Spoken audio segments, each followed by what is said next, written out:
Superbly restored and finished in Cardinal Grey with deep burgundy hides, this superb DB4 from the first production series is simply one of the best of its type.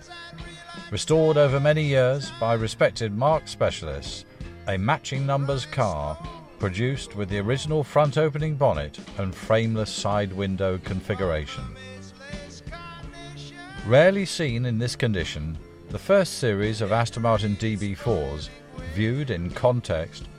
represent the first of a highly successful line of cars, ultimately built in 5 series.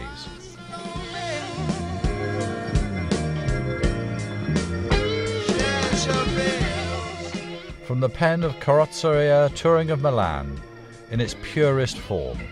free of nips, tucks and later styling tweaks, the DB4 Series I entered production just as the stylists and draftsmen conceived it and drew it on their drawing boards.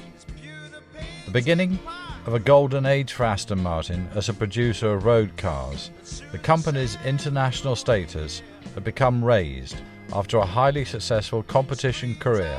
during the 1950s and the introduction of the DB4, not only looking sensational when launched in 1959,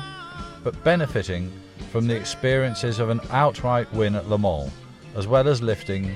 the coveted World Sports Car Championship in the same year. We are delighted to present for sale the superb Series I DB4 in its purest form, born in January 1960, beautifully presented and complete with its comprehensive history file from a renowned collection of exceptional cars.